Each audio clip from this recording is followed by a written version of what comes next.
안녕하십니까. C뿔뿔 다섯 번째 시간, 연산자 첫 번째 시간을 진행하도록 하겠습니다.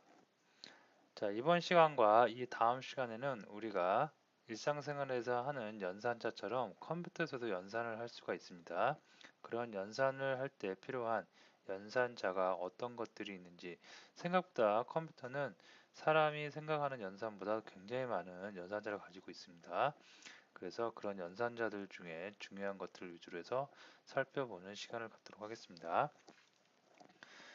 C 언어에서 사용되는 기본적인 연산자를 살펴봅니다.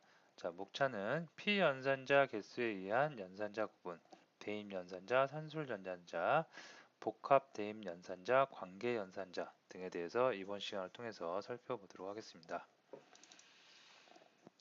자, 연산자는 피연산자 개수에 의해서 연산자를 구분할 수가 있는데요. 연산자의 개수에 따라서 단항, 이항, 그리고 삼항 연산자로 구분을 할 수가 있습니다. 무슨 얘기냐면 우리가 보통 연산이라고 하면 일상생활에서 많이 하는 10 플러스 20은 30 뭐 이런 게 있죠. 근데 그 프로그램에선 이렇게 많이 표현을 하죠. 그죠?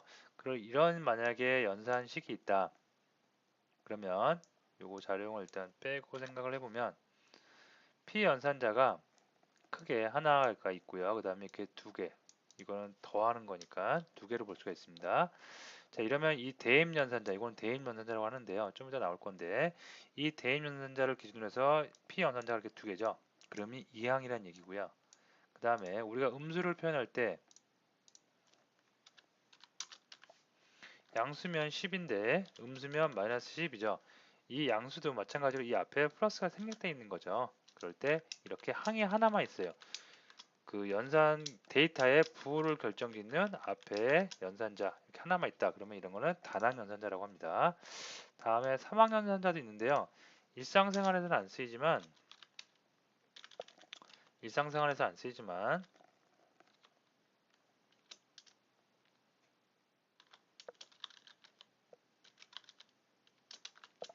프로그램에서는 종종 쓰이는 이런 식이 있습니다. 이게 뭐냐면 요 그 앞에 있는 XX 어떤 식이 나와요. 여기 나와서 이 조건식이 참이면 요 앞에 있는 게 결정이 되는 거고요. 실행이 되는 거고 그 다음에 요게 거짓이면 뒤에 있는 게 결정이 돼서 실행이 되는 거.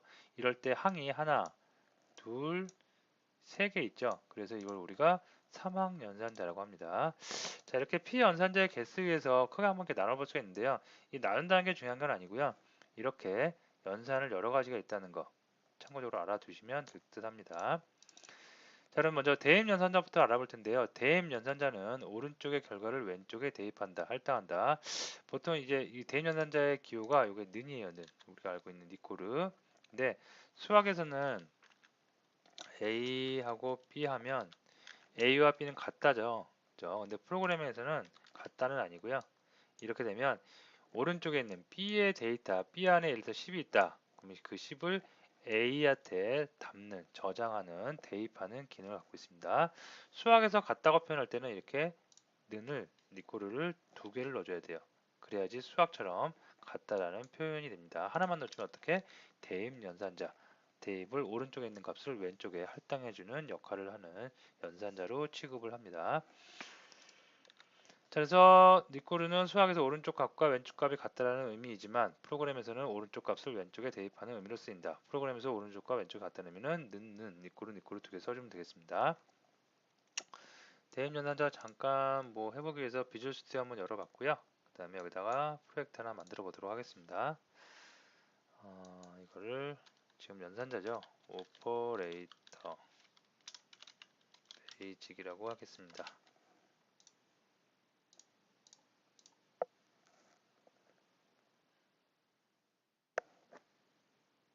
자, 소스 파일 만들고요.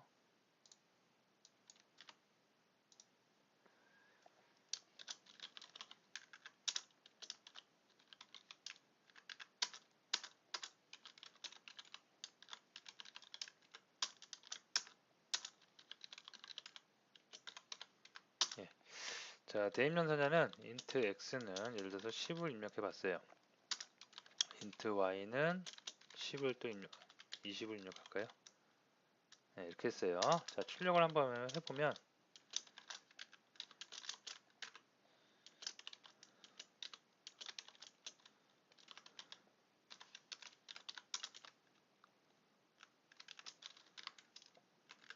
자, x하고 y를 이렇게 출력을 해보면 뭐 x에는 10이 담겨져 있고 y는 20이 담겨져 있으니까 그대로 출력이 될 겁니다.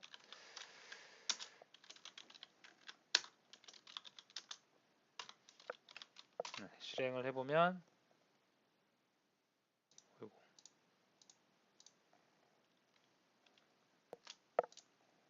꽤 못하죠.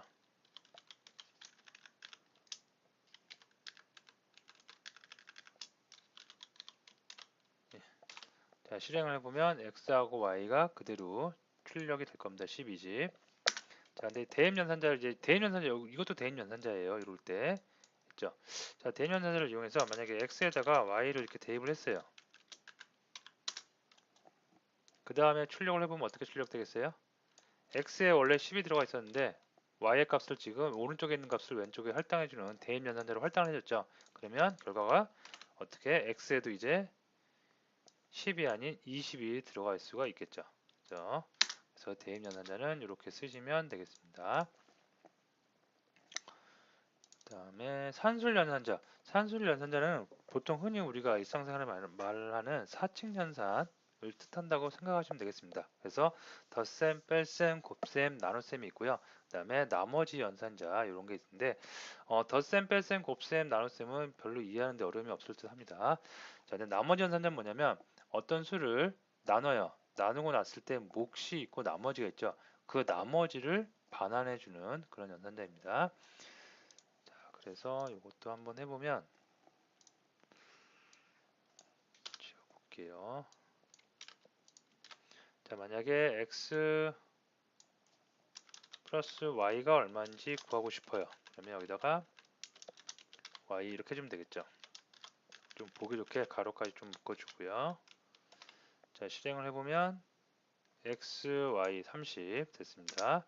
자, 이런 식으로 해서 산술 연산자 총 5개인데요. 덧셈, 뺄셈, 곱셈, 나눗셈, 나머지 연산자 하나씩 다 해보면 요 빼기가 되겠고요. 그 다음에 곱하기, 그 다음에 나누기. 이거는 나머지 연산. 10 나누기 20 하면 나머지가 10이겠죠. 그리고 10 나누기 20 하면 몫은 0이 나오겠죠. 이렇게 보면 30, 마이너스 10, 200, 그 다음에 나눈 거니까 10, 0, 10 이렇게 다 나올 수가 있겠습니다. 자, 그 다음에 복합 대입 연산자에 대해서 알아볼 텐데요.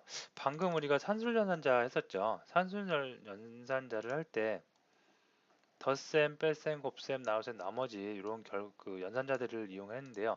복합 대입 연산자는 뭐냐면 대입 연산자는 대입 연산자입니다. 근데 복합이에요. 그죠? 자, 뭐냐면 대입 연산자와 산술 연산자를 합친 거라고 생각하시면 되겠습니다. 그래서 더하고 대입하고 빼고 대입하고 곱하고 대입하고 나누고 대입하고 나머지를 대입하고. 자, 코드를 보는 게 가장 쉬워요. 이런 거는 예를 들어서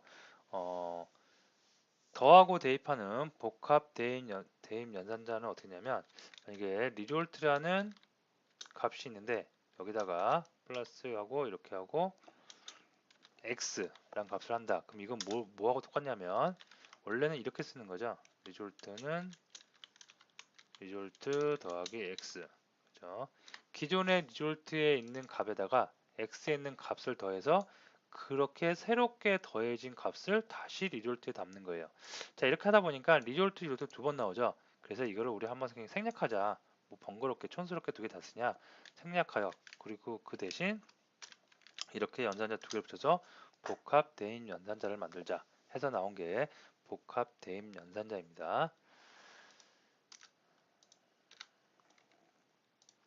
자, 그래서 이걸 한번 집중 한번 해보면 x가 10이죠. 그래서 리졸트에서 한번 만들어 보도록 하겠습니다. 네, 이렇게 만들어 놓고요.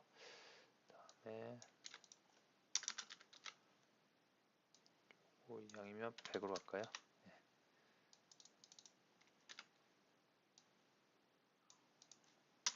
리졸트 플러스는 x 이렇게 할게요. 다음에 리졸트를 출력을 해보도록 하겠습니다. 자, 리졸트에 현재 몇이 들어있어요? 100이 들어있죠? 헷갈리니까 다 지울까요? 100이 들어있습니다. 100에다가 얘가 뭐랑 똑같냐면 리졸트는 리졸트 플러스 x 이거랑 똑같은 거죠. 즉 100에다가 10을 더해서 다시 리졸트 담습니다. 그럼 몇이 나오겠어요? 리졸트가 110이 나오겠죠. 자, 실행을 한번 해보면 110이 나온 거 확인이 가능합니다. 다음에 빼기도 한번 같이 해보면 이번엔 리졸트에서 복합대입 연산자로 이렇게 빼볼게요. 10을. 그러면 리졸트가 결국 다시 몇이 되겠어요? 이렇게 100이 나온 결과를 얻어낼 수가 있겠습니다. 자, 이렇게 해서 나머지는 곱하기 나누기 나머지 연산은 여러분이 직접 한 번씩 해보시는데요. 굉장히 많이 쓰이고 어떤 프로그램이든지 간에 꼭 쓰는 프로그램, 굉장히 빈번하게 자주 쓰는 거니까 꼭 손에 익을 때까지 꼭 잘 알아두시면 될 듯 합니다. 자, 관계연산자는 우리가 초등학교 때 많이 배웠던 거예요. A가 B보다 크면 참이에요. 결과는 참 거짓으로 돌출이 됩니다. 그래서 이렇게 쓰면 A가 B보다 크다. 크면 참이고 만약에 크지 않아요. A가 10이고 B가 50이에요. 거짓이죠. 이 자체가 거짓이죠. 그러면 이거는 거짓이 나올 수가 있겠습니다. A가 B보다 작다. A가 B보다 작으면 참, 크면 거짓이 되겠습니다. A는 B보다 크거나 같다. A가 B보다 크거나 같으면 참, 작으면 거짓이 되겠습니다. 다음에 A가 B보다 작거나 같다. A가 B보다 작거나 같으면 참, 크면 거짓이고요. A와 B가 같다. 여기서 이제 같다가 나오네요. 같다는 이렇게 두 개를 써 주셔야지 참이고요. 같지 않으면 참인 거예요, 이거는. 이거는 같으면 참, 이거는 같지 않으면 참. 만약 같아요. 그러면 결과는 거짓이 나올 수가 있겠습니다. 관계연산자는 조건문하고 같이 엮여서 어울려져서 굉장히 많이 쓰이는 그런 연산자입니다. 꼭 잘 알아두셔야 되겠죠. 예를 들어서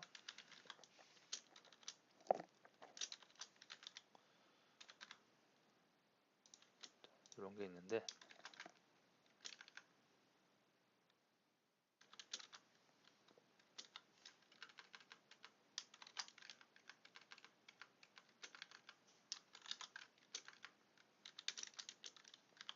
자, x가 y보다 큰 경우를 생각을 해보도록 하겠습니다.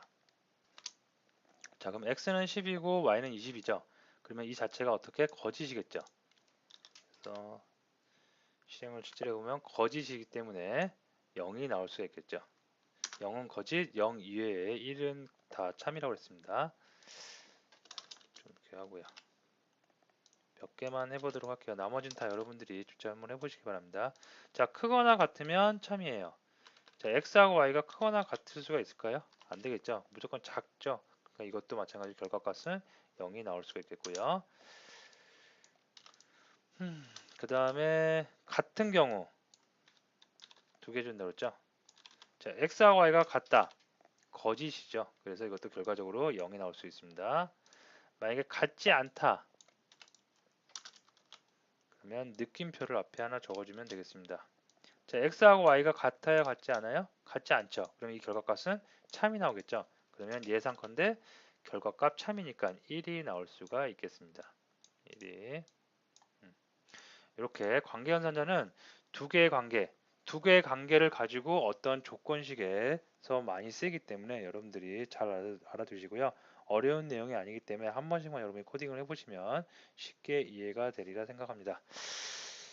자, 이렇게 해서 오늘 연산자 굉장히 기본적인 건데요. 기본적인 거라고 해서 쉬운 게 중요하지 않은 게 아닙니다.